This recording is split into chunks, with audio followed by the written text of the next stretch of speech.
Welcome to day 19 of my 30-day security challenge. It's the month-long challenge I created to help you gain control of your privacy and security online. Follow along at the blog at snubzy.com or check out each video in our playlist at youtube.com/TekThing. Today is all about cleaning up some important accounts online. This will be a two-parter focusing on specific accounts and websites for 2 days. So today we'll be going through Twitter, Snapchat, Google, and YouTube. On each of these sites, I'll walk you through the settings that you should change to have a secure account and what to change. The layout of these sites or privacy settings may change over time, so keep that in mind if you are watching this video in the future. So first off is Twitter. Go over to twitter.com on a laptop or a desktop browser and log in. Click on your profile picture in the top right corner and click on Settings and Privacy. Starting from the account menu, if you haven't done it already, scroll down to Security and set up a code generator app so you get two-factor authentication codes on your phone. Next, turn on password reset verification, then scroll down and hit save and type in your password at the prompt. Next, click on Privacy and Safety. If you want your profile to be private, click on the box next to Protect Your Tweets. This will keep anyone who is not following you from seeing your tweets. You will need to approve followers before they can actually read your profile page. Next, turn off Tweet with a location and click on Delete Location Information. This will ensure your tweets are not being sent with an address or city listed. Under photo tagging, you can edit who can tag you in photos, then change discoverability options as you see fit. These are pretty self-explanatory, so choose the ones that you deem necessary. Next is personalization and data. Click on the edit button and disable everything. Twitter for Teams is a thing for coworkers. If you don't think you'll need to tweet from other accounts, just turn that off. Turn off direct messages from anyone and check don't allow anyone to add you to groups. Under safety, check anything that you personally see fit as well. And next, under password option, you can create a new password if you have not already, along with generating temporary ones for other devices or apps. Under mobile, you can add your phone number so you receive text notifications for different settings, and under notifications, you can turn on the quality filter and mute specific words from showing up in your timeline. Browse down to Apps to revoke access to third-party apps, and under your Twitter data, scroll down to Account Access History and check recent logins. Do you see anything weird on recent logins? Go back to that Apps tab and remove access. Remove any places that you've been to. And lastly is information about your interests, which you can curate by clicking on the links to each list. And accessibility is the last menu, which allows you to turn off video autoplay.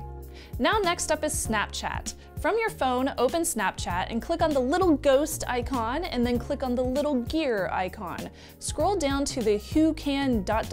menu and change the Contact Me option to My Friends. Change View My Story to My Friends or Custom. Change See My Location to Only Me or Ghost Mode. Then disable Quick Ads so you don't show up in random people's menus as a person that they should follow. Next, go back to your main page and click the ghost again, then click Added Me. Simply click on any user's names that you don't recognize and tap either Ignore so their attempts to add you are deleted, or tap Block if you want to block them from attempting to add you ever again. Next, if somebody screenshots your Snapchat, you will see a notification pop up. Be aware that Snapchats disappear in-app, but they can last forever if someone screenshots it. What's worse, someone could easily take a photo of a snap with another device so that notification does not get sent. Keep this in mind whenever you send Snapchats. Now, Snapchat allows you to save snaps to a memories collection as well. You can move these memories into a My Eyes Only collection. Swipe up from the main page, then click the check mark in the top right corner. Click the photos that you want to privatize, then click the lock icon. If it's your first time adding photos to My Eyes Only, set up a passcode, then follow the on-screen prompts. Now those photos will be in your private album and your memories album will be free to share with friends. Go back to the settings by clicking on the ghost, then the gear, and scroll all the way down to clear your cache, conversations, and sticker searches. Under My Account, change your password if need be, and turn on login verifications. This is basically two-factor authentication for Snapchat. You can also change memories settings so new photos only save to your camera roll instead. Now click on Manage Preferences under Additional Services, and under Add Preferences, uncheck the box, then under Maps, uncheck that box. All right, next up is YouTube and Google. Head on over to google.com and sign in. Click on your little profile picture at the top and click on the gear icon. Click on Connected Accounts and remove any that don't look familiar to you. Next, click on Privacy and check all the boxes to make your liked, saved, or subscriptions private. At the bottom is a link that says Google Ads Settings. Click on this to change what ads you're shown whenever you watch YouTube videos or turn off ads personalization altogether. You can also update your activity feed settings here as well. Lastly for today is Google, and this is the big one. We've already talked about it a little bit, but today we're gonna go a little bit deeper. So Google has a lot of separate security and privacy pages and settings to go through, so let's go ahead and get to it. First off, go over to aboutme.google.com and hit the little pencil icon next to anything you need to update or delete. Then click the little green globe icon or the little gray lock icon to change any settings over to private. Now head over to myaccount.google.com/privacy-checkup. This is a walkthrough of your Google account privacy settings. Click Start Now, then from the top of the page, work your way down through all of the settings to update and secure them.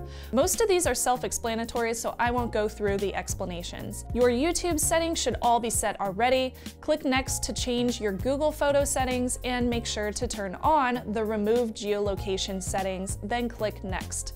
The Help People Connect with You option allows people to find your public information via your phone number. Click Next and then update your Google Plus profile settings. Click Next again to go to the 5th section, which is Personalize My Google Experience.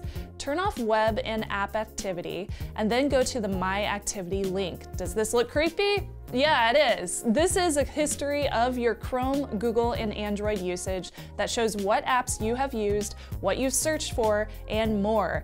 Click on Delete Activity By, then choose how much data you want to delete from your Google account.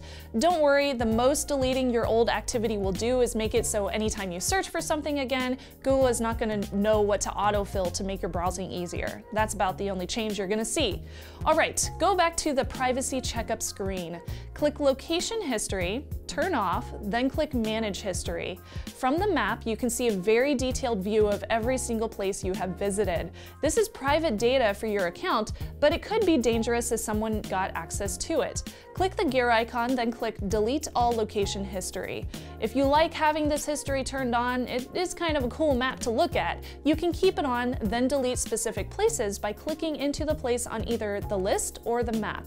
Then clicking the 3 dots next to the name of the location, then choose Remove Stop from Day. Unfortunately, you have to do this for each place individually. Go back to the Privacy Checkup and click Device Information. It can be really nice to keep this on from a convenience perspective, but if you want to delete data saved about your device's alarms, your contacts, your calendar, etc., this is the place to do so. Next is voice and audio recordings. These are quite literally old audio recordings of you talking to your Android device. You can just delete them all.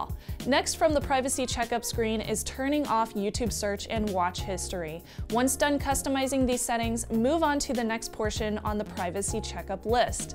Click on Manage Your Ad Settings to see and remove any types of ads that you don't want to see.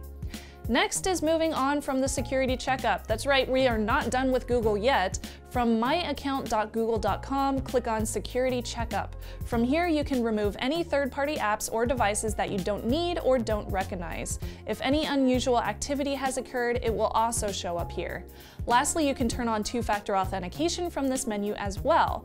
Now you've got all that customized, you can read more details about Google's privacy settings over at privacy.google.com. Also, make sure to go over to payments.google.com and delete any credit cards you don't want associated with your account. You may want to also go to photos.google.com and drive.google.com to delete any old data that you no longer need. Whew, that was a lot of work. So day 19 is complete. Tomorrow's all about cleaning up your social network privacy options part 2. But first, make sure to subscribe to youtube.com/TekThing and hit up snubzy.com for all of the checklists. Again, I'm Shannon Morris, and I will see you tomorrow for day 20.